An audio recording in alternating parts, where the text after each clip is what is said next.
디모데전서 10번째 시간입니다. 경건한 자의 삶 첫 번째인데요.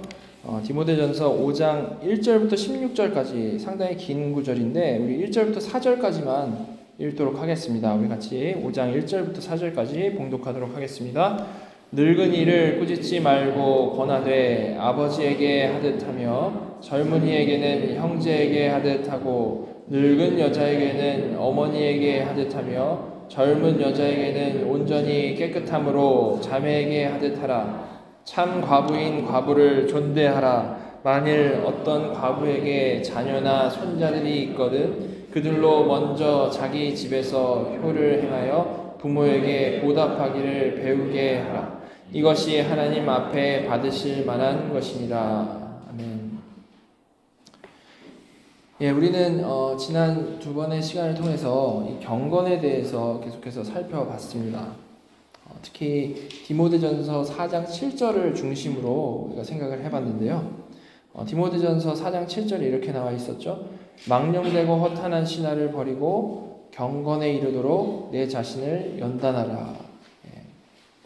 우리는 정말 수많은 거짓된 진리들에 둘러싸여서 살아가고 있고요. 그 가운데 가장 성경적인 진리를 따르기 위해서 노력하는 사람들입니다. 그렇죠? 이런 노력은 이 첫 번째 표현인 이 망령되고 허탄한 신화를 버리고를 만족시키기 위한 노력에 포함이 되는 거겠죠. 지금 이 시대는 그 어느 때보다 이런 노력이 분명히 필요한 시대고요. 이를 위해 우리는 분명히 지혜를 구해야 합니다. 근데 이 시대에 이런 분별력을 가지고 바른 신앙을 추구하는 것, 이게 너무나도 필요하고 너무 중요한 것이지만 제가 강조했던 부분은 절대 거기서 끝나면 안 된다는 것이었죠. 사실 수많은 성경적 신앙을 추구하는 사람들이 여기서 끝나는 우를 범하는데요. 그렇게 되면 우리의 신앙은 사실 근본적으로 큰 문제가 생길 수밖에 없습니다. 왜 그럴까요? 잘못된 것을 분별하는 것은 사실 잘 믿고자 하는 그 목적을 이루어가는 데에서만 의미가 있기 때문에 그렇죠. 그죠? 따라서 우리의 신앙의 모습 가운데 어떤 분별함만 있다면 거기에는 사실 생명이 없고 비난과 정죄만 있을 뿐이라는 겁니다. 마치 밭에 제초제만 뿌리고 거름을 안 뿌리는 것과 같은 거죠. 우리의 신앙은 절대 분별해서 끝날 수가 없는 겁니다. 그래서 7절에서 이어지는 말씀, 경건에 이르도록 내 자신을 연단하라 라는 이 말씀이 정말 너무 중요하고 분별 이후에 반드시 이어져야만 하는 것이라고 했죠. 따라서 우리는 우리 신앙에 있어서 이 경건이라는 것을 중요하게 여길 수밖에 없는 겁니다. 정말 경건은 성도가 이 땅에 살아가는 동안에 이르기 위해 바라봐야 하고 늘 추구해야 하는 그러한 지점인 것이죠. 경건함. 그죠? 그래서 이어지는 말씀에서는 그러한 경건의 모습이 무엇인지를 설명을 했는데요. 가장 먼저는 이 가르치는 자, 그 목사의 경건함이 무엇인지에 대해서 설명을 했었습니다. 예를 들어서 이런 말씀이 있었죠. 4장 12절부터 13절까지 보시면 누구든지 내 연수함을 업신여기지 못하게 하고 오직 말과 행실과 사랑과 믿음과 정절에 있어서 믿는 자에게 본이 되어 내가 이를 때까지 읽는 것과 권하는 것과 가르치는 것에 전념하라. 여기서 묘사된 모습이 이 목사로서 경건에 이르게 되었을 때의 그러한 모습인 겁니다. 사도 바울은 이렇게 어떤 모습이 목사에게 경건한 모습인 것인지 그 이르러야 할 지점이 어디인지를 이렇게 분명히 보여주는 거죠. 그리고 이를 보게 된 목사는 당연히 이런 경건에 이르기 위해서 최선을 다해야 되는 겁니다. 그렇지 않겠습니까? 목표 지점을 딱 말씀해 주셨으니까 자녀로서 당연히 그 지점을 향해 나아가도록 노력해야겠죠. 그게 이제 우리 안에서 성령님이 이끄시는 바이기도 하고요. 자, 그런데 지난주에 말씀드린 대로 자녀로서 노력하고 몸부림치고 그렇게 살아가는 그 자세, 그 마음가짐은 너무나도 맞는 건데요. 너무나도 맞는 거지만 사실 정말로 그 경건에 이르는 거는 그런 우리의 계획과 노력에 달린 거는 아니라고 했습니다. 그렇죠? 지금 읽은 이 12절만 봐도 말과 행실과 사랑과 믿음과 정절에 있어서 믿는 자에게 본이 되는 것 이렇게 말씀하는데 이건 분명 마음이 변해야만 되는 것이지 절대 이렇게 되는 법 1, 2, 3를 따른다라고 해가지고 될 게 아닌 거죠. 그죠? 제가 늘 말하는 얘기지만 오늘부터 너를 사랑해야지라고 굳게 마음먹는다고 해가지고 우리 마음에 사랑이 생기는 게 아니라는 거예요. 왜냐하면 우리는 우리 마음을 우리 마음대로 하지 못하는 자들이기 때문에. 그렇죠. 우리는 어떻게 경건에 이를 수 있는 겁니까? 말씀드린 대로 이것은 근본적으로는 하나님께 달린 것입니다. 하나님께서 우리 인생을 인도하시는 가운데 우리 그 삶의 수많은 상황과 그 굴곡과 그 고난 가운데에서 이전보다 좀 더 온전히 예수 그리스도를 의지하게 되므로 우리의 마음이 변화되어서 경건에 이르게 된다라는 겁니다. 그래서 7절에서 사도 바울은 망령되고 허탄한 신화를 버리고 계획 잘 세워서 열심히 노력해서 경건한 자가 되라라고 안 하시고 경건이라는 수준에 이르도록 내 자신을 연단하라. 즉 하나님의 그 연단하심 가운데 배워라, 자라나라 그런 말씀을 하고 있는 겁니다. 분명히 우리는 사도 바울이 묘사한 이 경건의 모습을 듣고 거기에 도달하고 싶은 그 마음을 품게 되고요. 그를 향해서 노력하게 됩니다. 자녀니까요. 그죠? 성경 말씀을 하나님의 말씀을 믿는 자녀라면 당연히 그렇게 하겠죠. 그런 소망이 생기는 겁니다. 그러나 결국 근본적으로 그 경건에 이르게 되는 것은 하나님께서 오직 자녀에게만 허락하시는 그 연단이 그 이유라는 거죠. 정리하면 경건은 우리의 계획과 우리의 노력으로 쟁취해내는 어떤 것이 아니고 하나님의 연단하신 가운데 우리 마음이 변화되고 그리스도를 더욱 의지하게 되며 그 가운데 우리의 또한 노력이 살아나서 결국 경건에 이르게 된다라는 거죠. 자, 그래서 이 경건에 대한 주제로 4장에서는 목사의 경건에 대한 그런 개인적 경건에 대한 내용을 다뤘던 거고요. 오늘 살펴본 5장은 먼저 목사가 이제 성도를 대할 때 무엇이 경건한 모습인지, 그리고 나서는 이제 교회는 어떻게 이 경건을 교회적으로 이뤄갈 것인지를 특별히 과부와 관련해서 말씀을 이어가고 있습니다. 자, 한 절 한 절 같이 살펴보도록 하겠습니다. 1절, 2절, 5장 1절, 2절 보시면 늙은이를 꾸짖지 말고 권하되 아버지에게 하듯하며 젊은이에게는 형제에게 하듯하고 늙은 여자에게는 어머니에게 하듯하며 젊은 여자에게는 온전히 깨끗함으로 자매에게 하듯하라. 자, 1절은 한국말로 그냥 늙은이, 젊은이 이렇게 나와 있어요. 근데 사실 남자들을 말하는 겁니다. 1절의 내용은 남자들에 대한 얘기예요. 늙은 남자, 젊은 남자에 대한 설명이라는 거죠. 그래서 1절에서 사도 바울은 목사가 남자를 대할 때, 2절에서는 목사가 여자를 대할 때를 말씀하는 거고요. 또한 각각 나이로 봤을 때 나보다 늙은 사람과 아랫사람은 어떻게 대해야 하는지를 말씀을 하고 있는 겁니다. 즉 이 1, 2절을 통해서 목사가 대부분의 성도를 대할 때에 특별히 주의해야 할 부분은 무엇인지를 전체적으로 그냥 설명을 해주는 거죠. 여기 다 포함이 될 테니까요. 그죠? 일단 연세 있으신 분들은 아버지와 어머니 같이 대하라고 말씀을 하고 있습니다. 여러분 일단 이런 말씀만 봐도요, 뭐 그냥 당연한 거 아닌가 생각되지만 사실 이거 잘 생각해 보면 목사를 어떤 뭐 영적인 아버지, 사제 이런 거 같이 생각하는 것이 얼마나 성경적이지 못한 태도인지를 알 수가 있는 거죠. 사도 바울은 전혀 그런 식이 아니고 목사와 성도들을 마치 가족과 같은 관계로 지금 연결을 시켜서 설명을 하고 있는 겁니다. 젊은 남자 여자를 대할 때도 마찬가지죠. 어떤 영적인 특권층이 돼가지고 그 젊은 사람들 앞에서 영적인 아버지인 척 하지 말고, 그래서 젊은 남녀를 마치 영적인 아들, 딸과 같이 내려 깔아 보는 게 아니고 형제 자매로 보라라고 말씀합니다. 형제 자매로 보라. 특별히 여자에게는 온전히 깨끗함으로 자매에게 하듯이 하라라고 말씀을 하므로 이 잘못된 관계로 나아가지 않도록 아주 분명히 경고를 하고 있는 겁니다. 아무튼 중요한 것은 사도 바울이 분명히 목사를요 어떤 특권층, 사제가 아니고 지금 선생으로 설명을 하고 있고요. 동시에 그렇다고 해서 아무런 관계없이 그냥 잘만 가르치면 되는 그런 선생으로 묘사하지 않고 가족으로서 묘사를 하고 있다는 거죠. 가족으로서. 성경적인 목사가 어떤지를 우리가 분명히 볼 수 있는 부분인 겁니다.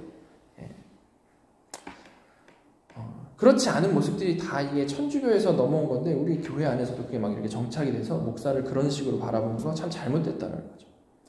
자, 그리고 이제 바울은 그 모든 사람들 중에서 교회적으로, 목회적으로 가장 돌봄이 필요한 존재, 이 과부에 대해서 말씀을 합니다.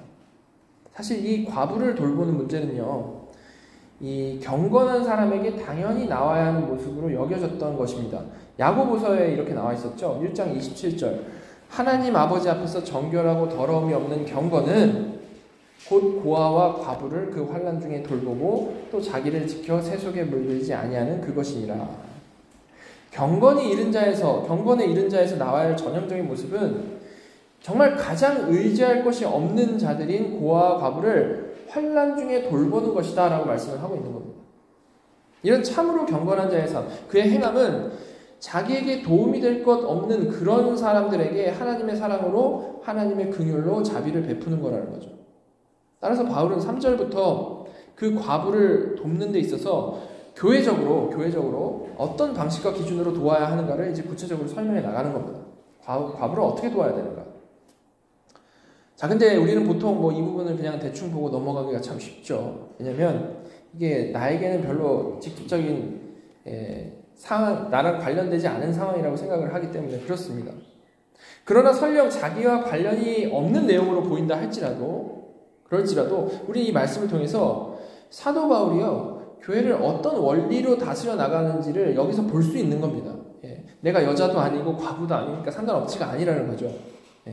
그 원리는 과부에게 뿐만이 아니라 우리 모두에게 중요하다라는 겁니다.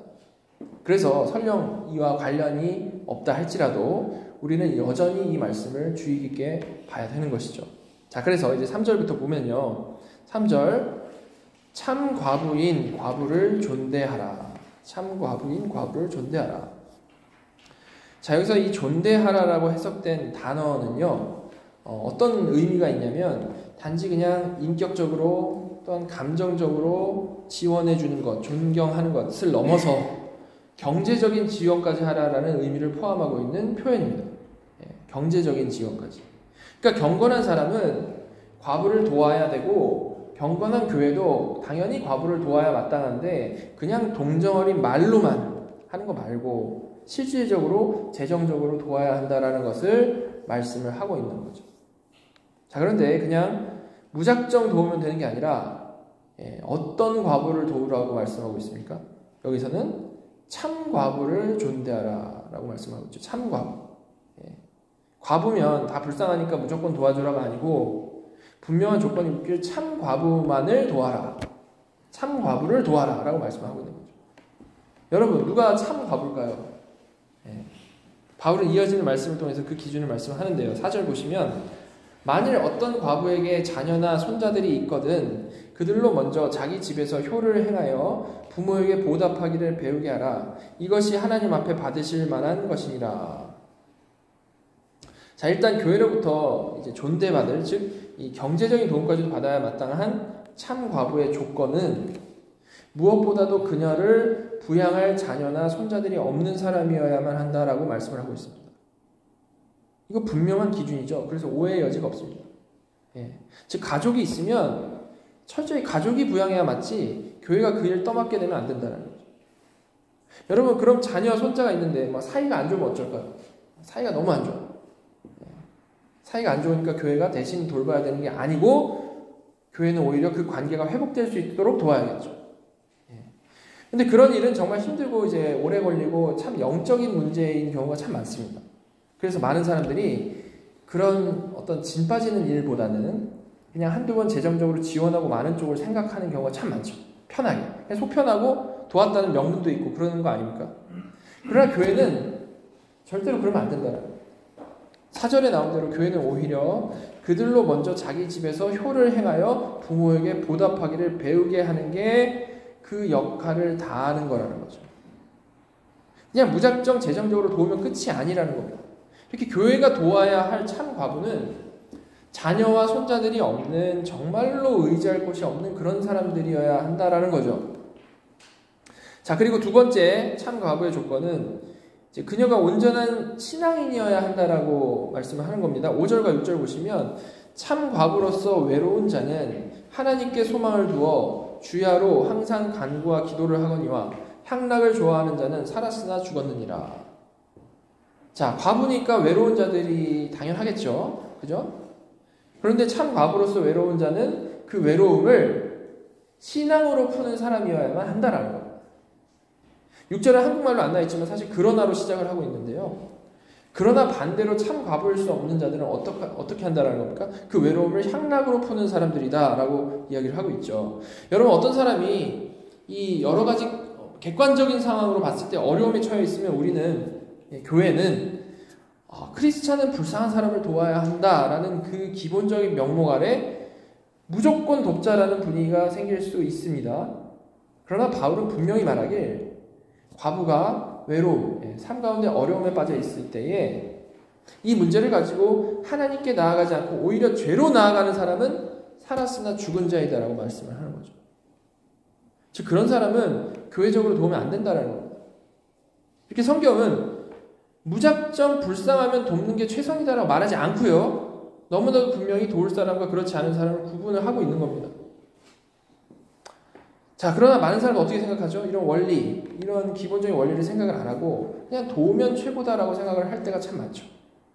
그리고 돕는 것도 대부분 그 도움받는 사람을 더 깊이 생각하기보다는 그냥 한두 번 기부하고 거기서 자신의 뿌듯함만 챙길 때가 참 많은 겁니다. 그렇지 않습니까? 그러나 사도 바울은 분명히 교회의 도움은, 교회적인 도움은 절대 그런 식으로 되어져서는 안 된다라고 말씀을 하고 있는 거예요. 교회적인 도움. 자, 이어진 7절 보시면 좀 더 분명히 그 이유를 생각을 해볼 수가 있는데 7절 보시면 내가 또한 이것을 명하여 그들로 책망받을 것이 없게 하라.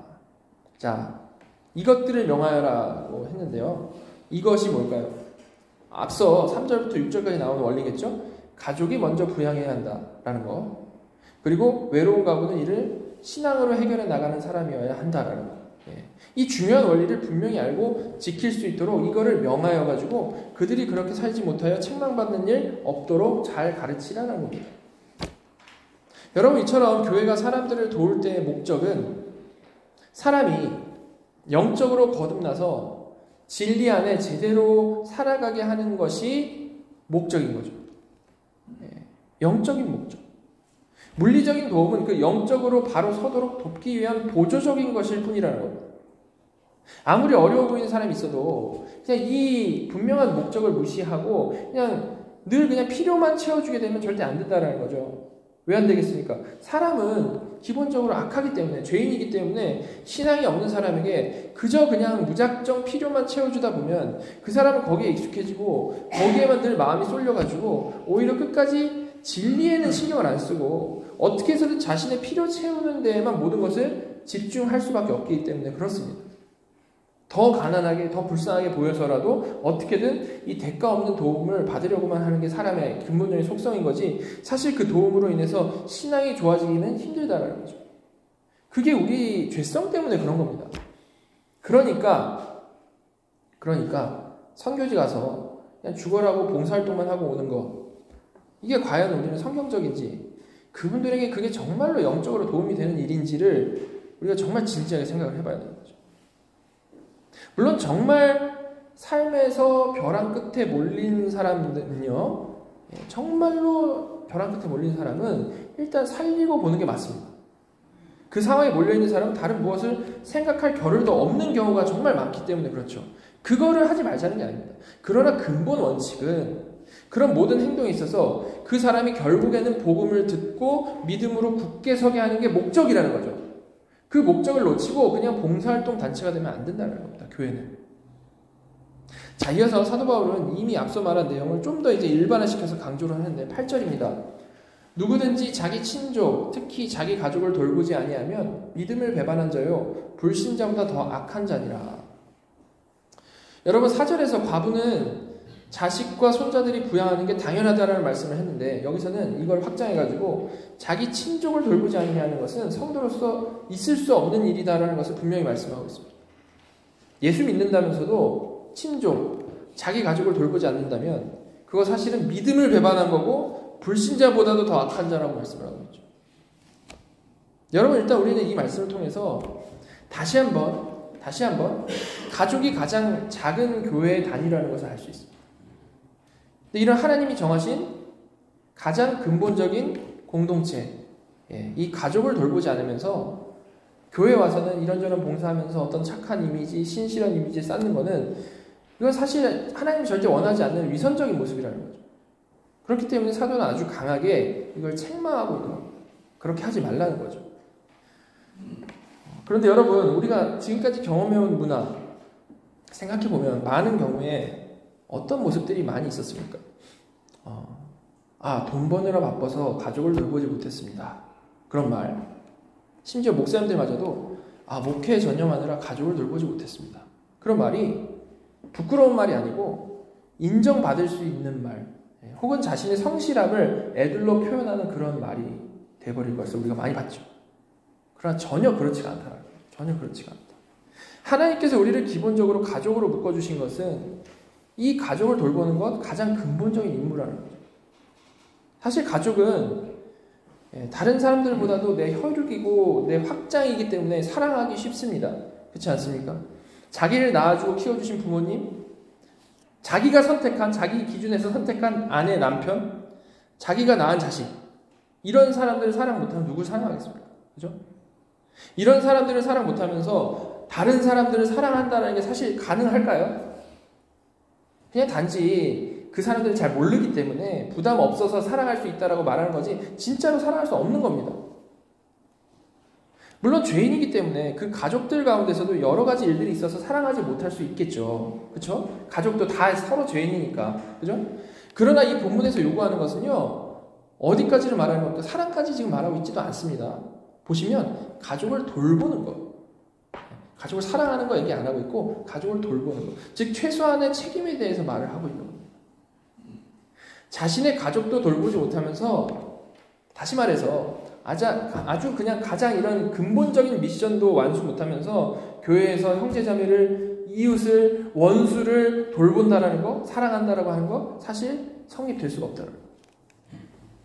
그러니까 이런 가장 기본도 못하는 자들에 대해서 사도는 믿음을 배반한 자, 즉 사실 믿음이 없는 자라고 말을 하고 있는 거고 위선자이기 때문에 불신자보다 더 악한 자라고 얘기를 하는 겁니다. 따라서 이런 모든 것을 생각을 해봤을 때 교회 안에서 어려운 사람이 있을 때는 그냥 무작정 어떻게든 돕는 게 능사인 게 아니고요. 가장 우선적으로 그 가족이 최선을 다해서 돌보고 부양하는 것, 그것이 가장 성경적이고 가장 바른 길이라는 거죠. 자, 그리고 이렇게 과부를 돕는 것과 가족의 의미에 대해서 이제 근본적인 원리를 쭉 설명한 바울은 이어서 참 과부의 조건 구체적으로 나열을 하는데요. 9절 보시면 과부로 명부에 올릴 자는 나이가 60이 덜 되지 아니하고 한 남편의 아내였던 자로서, 과부의 명부에 올릴 자는, 과부로 명부에 올릴 자.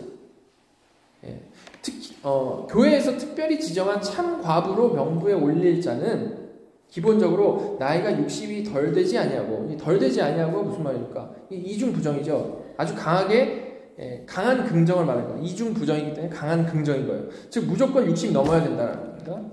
사도 바울은 과부인데 60 넘은 사람은 혼자 힘으로 살아가기 힘든 기본 조건을 가지고 있다라고 보고 지금 이중 부정을 써가지고 무조건 60 넘어야 한다라고 지금 강조하고 있는 겁니다. 그리고 한 남편의 아내였던 자라고 하는데 이건 뭐 재혼을 말하는 게 아니고 남편과의 결혼 생활 중에 남편 이외에 다른 남자와 관계가 없었던 자, 즉 신실하게 결혼 생활을 잘 유지해 왔던 자, 그걸 얘기를 하는 겁니다. 자, 여기까지는 이제 근본적인 조건이고요. 그리고 10절은 이제 참 과부의 행실에 대해서 말씀합니다. 선한 행실의 증거가 있어 혹은 자녀를 양육하며 혹은 나그네를 대접하며 혹은 성도들의 발을 씻으며 혹은 환난 당한 자들을 구제하며 혹은 모든 선한 일을 행한 자라야 할 것이요. 참 과부는 그 삶 가운데 선한 행실의 증거가 있는 사람이어야만 한다는 겁니다. 선한 행실로는 자녀를 잘 양육해 왔던 거, 그리고 나그네 잘 대접한 거, 성도들의 발을 씻긴 거, 이거는 뭐 교회 안에서 이제 성도들을 잘 섬겼다라는 것을 상징적으로 표현한 표현인 것이죠. 그리고 환난 당한 자들을 구제한 것 등, 그런 것 등등, 이런 거를 다 포함해가지고 모든 선한 일을 행한 자여야 한다. 무슨 말인가 하면 앞선 예들 말고도 정말 수많은 선행들이 있겠죠. 지금 바울이 예를 든 건데 수많은 선행들이 있을 건데 그런 모든 선행들을 삶 가운데 정말 보였던 그런 사람이어야만 한다. 그리스도인으로서 삶의 열매가 있는 그런 사람이어야 마땅하다. 그런 말씀을 하고 있는 겁니다. 그러니까 줄이면 참 과부는 정말 성실하게 가정생활을 했던 사람, 그리고 성실하게 신앙생활을 잘해온 60이 넘은 과부여야만 한다라고 말씀을 하고 있는 거죠. 자, 그리고 이어서 이제 좀 더 분명히 그 기준을 말씀을 하시는데 11절부터 13절 보시면 젊은 과부는 올리지 말지니 이는 정욕으로 그리스도를 배반할 때에 시집가고자 함이니 처음 믿음을 저버렸으므로 정죄를 받느니라. 또 그들은 게으름을 익혀 집집으로 돌아다니고 게으를 뿐 아니라 쓸데없는 말을 하며 일을 만들며 마땅히 아니할 말을 하나니. 자, 원어 본문 보면 이 11절은 이제 그러나라는 접속사 가지고 시작을 하고 있습니다. 즉 과부의 조건이 그러나 주의해야 될 거는 젊은 과부는 그 참 과부의 명부에 올리지 말아야 한다라고 말씀하는 거죠. 젊다라는 기준은 당연히 9절에 나오는 대로 60 안 된 사람이 젊은 거겠죠, 그죠? 그런 젊은 과부는 교회가 도를 참 과부의 명부에 올리지 말아야 되는데 그 이유는 정욕으로 그리스도를 배반할 때 시집가고자 함이니 처음 믿음을 저버렸으므로 정죄를 받느니라 라고 말씀을 하고 있습니다. 여러분 이게 좀 뭔가 너무 센 기준 같지 않나요? 예. 번역을 좀 이제 과하게 오해를 사도록 해서 그런데 이 부분에 있어서 새 번역 성경이 좀 더 그 의미를 잘 살려서 번역한 것 같습니다. 젊은 과부는 명단에 올리는 것을 거절하십시오. 그들은 그리스도를 거슬러 정욕에 이끌리면 결혼을 하고 싶어 할 것이고 처음 서약을 저버렸기 때문에 비난을 받을 것입니다. 예. 일단 이를 잘 이해를 우리가 해야 되는데 이걸 잘 이해하려면 자, 여기서 이 참 과부로 명부에 올린다는 거, 이것의 의미가 그냥 단순히 도움받아야 할 과부 리스트에 올린다. 혹은 어떤 불쌍한 이웃 리스트에 올린다라는 것, 그것만을 포함하는 게 아니라는 걸 우리는 좀 이해를 먼저 해야 됩니다. 만약 이 참 과부라는 것이 단순히 어떤 도움받을 자격에 대한 얘기만 하고 있는 것이라면요. 지금 이 12절에 나온 처음 서약이라는 것이 사실은 이게 잘 이해가 될 수가 없는 거죠. 단순히 도움받는 입장의 사람들을 지금 선택하는 건데 그런 사람들한테 무슨 막 서약을 하겠습니까? 그렇죠? 따라서 이 명부에 올리는 참 과부라는 거는 단순히 도움받는 것만이 목적인 게 아니고요. 명부에 올라감과 동시에 교회를 섬기는 자로서 서약하는 것이라는 것을 우리가 알 수 있는 겁니다. 예, 교회를 섬기는 자들. 예. 이제는 가정을 이루는 것보다는 교회를 섬기는 것에 남은 생애를 집중하겠다는 그런 서약을 한 자들을 말한다는 거죠. 예. 그게 참 과부라는 겁니다. 그런데 젊은 과부를 생각을 해보면 이들도 삶이 어려울 때는 그런 서약에 흔쾌히 서약할 수 있겠죠. 그렇지 않습니까? 어떻게든 일단 그 어려움을 해결하고 싶으니까 서약할 거 아닙니까? 그러나 그 어려움이 어느 정도 해결이 되고 나면 서약보다는 다시 본래 누리던 삶, 연애하고 가정을 이루고 등등을 다시 그냥 자연스럽게 생각할 수밖에 없고 13절에 나온 것처럼 교회에서 이제 지원금이 나오니까 게으르게 살면서 이리저리 다니면서 말로 죄질 가능성 높다라고 말씀을 하고 있는 겁니다. 아직 젊기 때문에 이런 유혹과 어려움들이 많을 수밖에 없다라는 것을 말씀을 하고 있는 것이고 결국 그들은 도움만 받고 처음 서약을 저버리게 돼서 비난받는 상황에 이르게 된다라는 말씀을 하고 있는 거죠. 그러므로 사도는 이 젊은 과부는 참 과부의 명부에 올리지 말아야 한다라고 분명한 선을 그어주고 있는 겁니다. 만약에 그저 불쌍한 사람을 돕는 것이 가장 큰 목적이라면 젊고 늙은 것, 그거보다는요 얼마나 어려운지가 가장 중요한 기준이 돼야 되지 않겠습니까? 그죠? 근데 지금 단순히 그것만 말하는 게 아니라는 겁니다. 그냥 불우이웃 돕는 방법을 말하는 게 아니고 참 과부는 특별히 구분되는 그런 사명을 받은 자들로 여겨지고 있는 거죠. 예. 자, 이렇게 본문을 보면요 바울은 분명히 여자들이 교회를 섬길 때에 일반적으로 섬기는 것만이 아니고 특별한 위치에서 섬기는 것을 인정했고 또한 기대했다라는 것을 우리가 다시 한번 확인할 수가 있는 겁니다. 참 과부가 되기 위해서는 꼼꼼한 조건을 만족시켜야 되고 나서는 특별한 명부에 올라가는 거죠. 그리고 혹시라도 다시 결혼하게 되면 서약을 어겼다라고 비난받을 수 있는 그런 분명한 책임감까지 요구되는 그런 자리라는 겁니다. 참 과부라는 자리가. 즉 이는 그냥 단순히 도움받는 불쌍한 사람들에 대한 묘사가 아니라는 거죠. 명부에 올려질 참 과부는 사역에 대한 기대를 받는 사람들이라는 겁니다. 여러분 우리가 이미 살펴봤던 3장에서 이런 말씀이 있었죠. 3장 11절 보시면 여자들도 이와 같이 정숙하고 모함하지 아니하며 절제하며 모든 일에 충성된 자라야 할지니라. 여기서는요, 마치 여자들이라는 직분이 있는 것처럼 묘사되었던 것을 우리가 살펴봤지 않습니까? 근데 이번에는 참 과부라는 직분이 있는 것처럼 설명하고 있는 것을 확인을 하고 있는 겁니다, 우리가. 따라서 이런 바울의 설명을 봤을 때, 물론 항존직은 그 직분의 이름이 명백히 언급이 된 장로와 집사밖에 없습니다. 그렇지만 사도 바울은 분명히 여자들에게도 어떤 특별한 책임감을 요구하는 사역들을 맡겼다라는 것, 되게 적극적으로 맡겼다는 것을 확인을 할 수 있게 되는 겁니다. 이렇게 우리는 남자만 항존직을 해야 한다라는 그 말이 절대로 여자는 아무것도 안 해야 더 성경적이다라는 말을 하는 것은 아니라는 것을 분명히 이해를 해야 되는 거죠. 여러분, 기본적으로 남자와 여자의 관계, 무엇을 그려내기 위한 거죠? 남자와 여자, 그리스도와 신부, 그죠? 그리스도와 교회를 그려내는 겁니다. 사람이 기본적으로 그런 목적으로 창조된 거 아닙니까? 그러니까 당연히 교회에서 공식적으로 다스리는 직분은 남자만 해야 맞겠죠. 그렇지 않습니까? 하나님 나라를 그려내는 이 교회 안에서 그리스도가 다스리시고 그 신부가 순종해 나가는 관계, 그 그림을 그려내야 하는 것이기 때문에 그런 겁니다.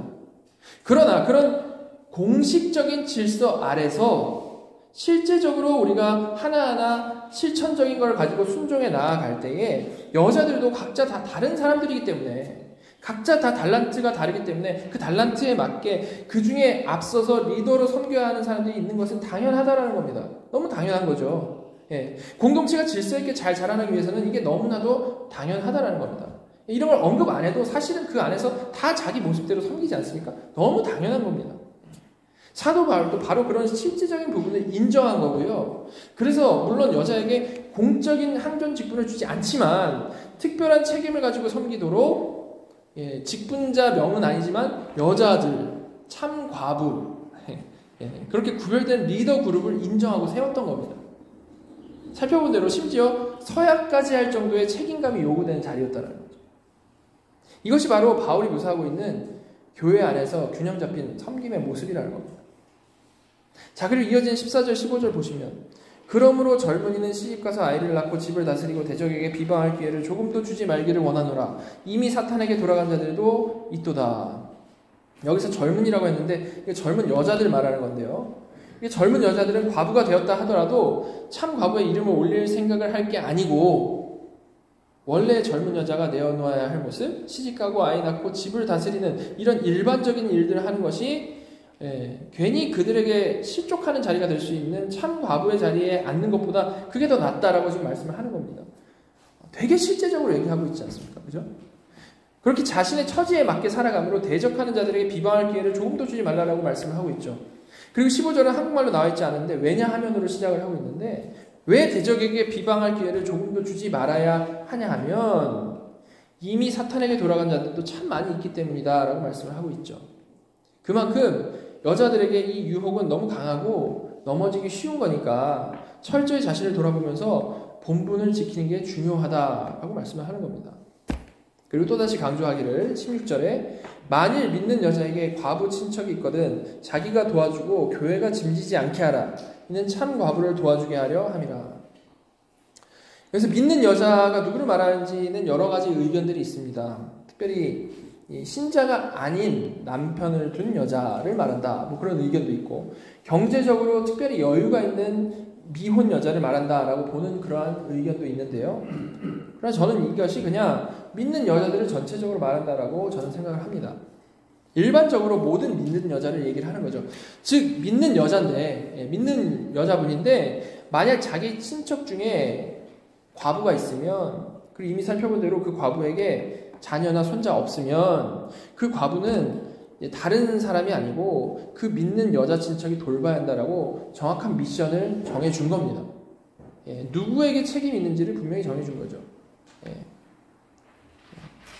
친척 중에 과부가 있는지 잘 생각해 보셔야 되는 겁니다. 그래서 자, 다시 한번 이를 통해서 우리는 바울은 또다시 여자에게 특별한 미션을 주고 있는 것을 보게 됩니다.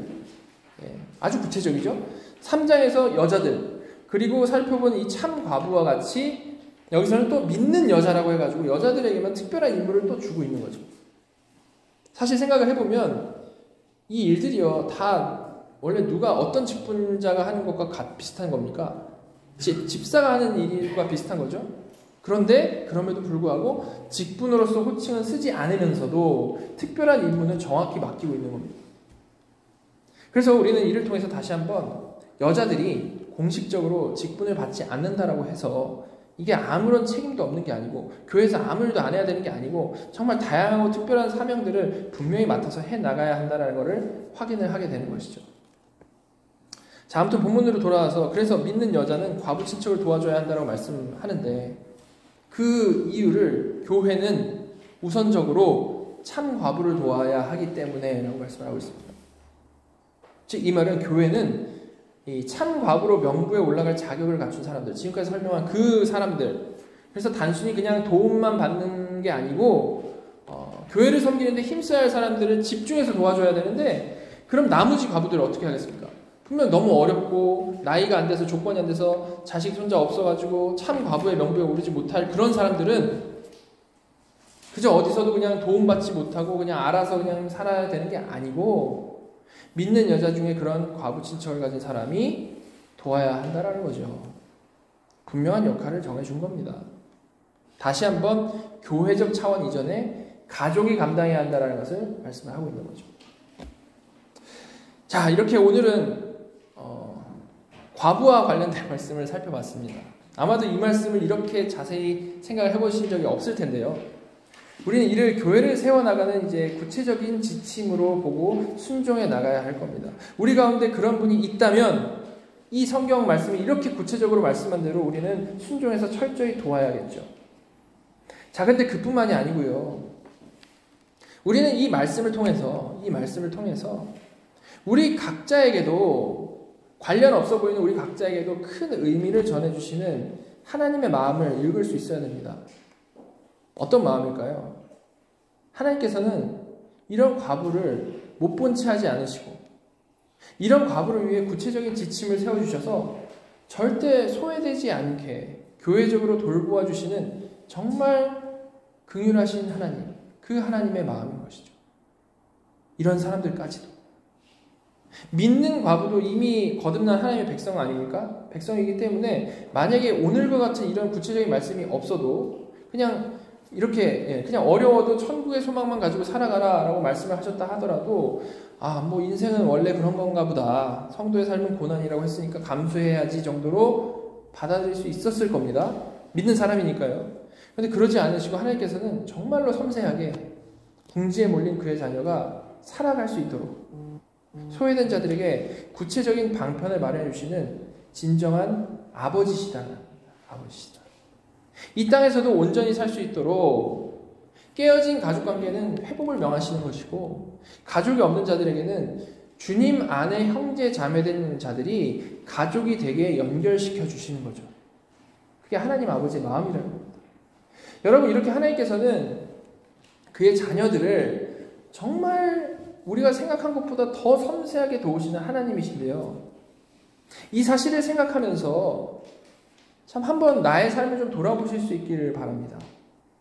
여러분, 우리는 살아가면서 분명 어려운 순간들을 많이 맞이하죠. 그죠?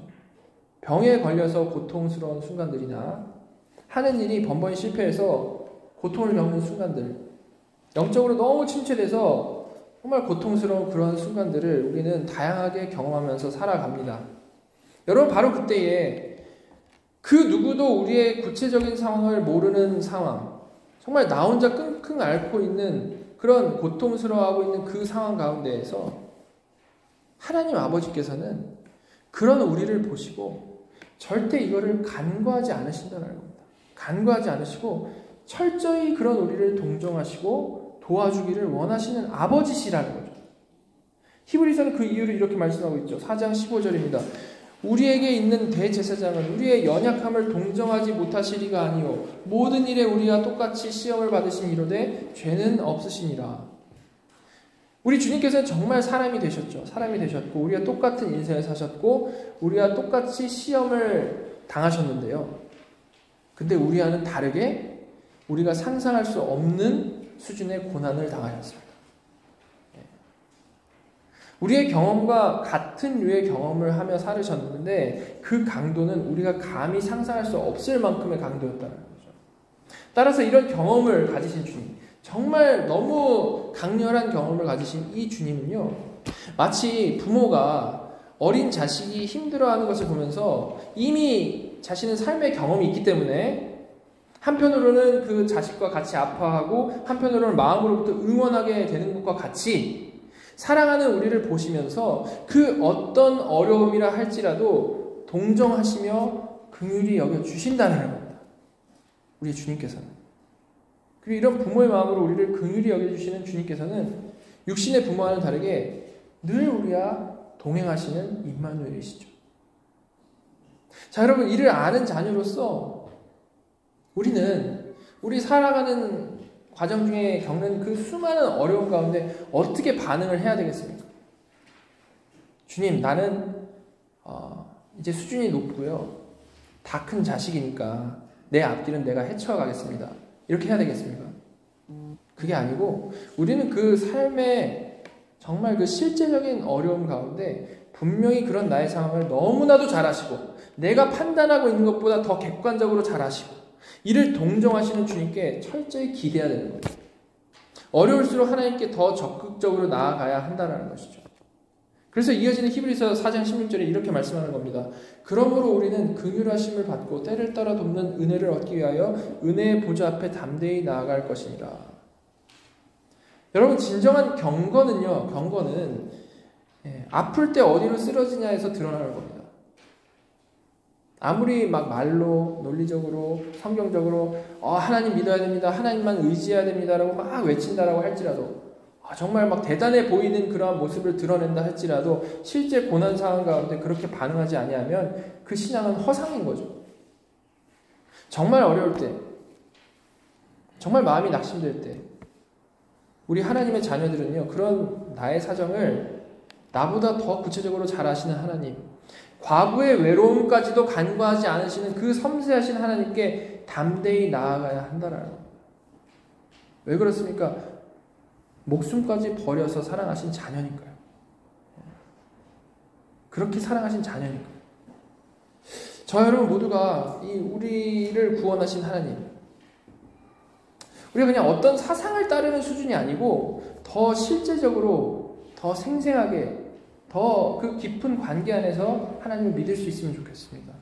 그래서 삶의 어떤 상황에서든 그거를 끝까지 그냥 스스로 해결하려고 하는 게 아니고 우리를 늘 긍휼한 마음으로 지켜보고 계시는 하나님께 우리가 적극적으로 나아가서 지혜를 구하고 은혜를 구하고 도우심을 구하고 기대하고 소망하는, 그래서 늘 우리 삶 가운데 하나님의 그 일하심이 풍성히 드러나는 복된 성도들 다 되기를 간절히 소망합니다. 같이 기도하도록 하겠습니다. 하나님, 오늘 말씀을 통해서 참된 경건함에 따르는 행함에 대해서 생각하게 해주시면 감사드립니다. 저희들이 단지 지식에만 머무르는 자들이 되지 아니하고 정말 하나님께 받은 그 사랑으로 주위를 돌아보고 외롭고 소외된 자들을 돕는 경건한 성도들 다 되게 인도하여 주시옵소서. 그리고 그렇게 남을 돕는 것에 있어서만이 아니고 그렇게 세밀하게 도우시는 하나님의 그 긍휼히 여기시는 마음을 생각하며 우리 삶 가운데 일어나는 모든 어려움 가운데에 하나님께 적극적으로 나아가서 지혜를 구하고 은혜를 구하고 도우심을 구하는 아버지의 사랑을 진정으로 알고 믿고 누리는 자녀들 다 되도록 인도하여 주시옵소서. 저희 모두가 이런 실제적이고 살아있는 믿음으로 하루하루를 살아가기를 간절히 바랍니다. 성령님, 저희를 변화시켜 주시옵소서. 지금 살아계셔서 우리의 예배를 받으시는 우리 구주 예수 그리스도의 이름으로 감사하며 기도드렸습니다.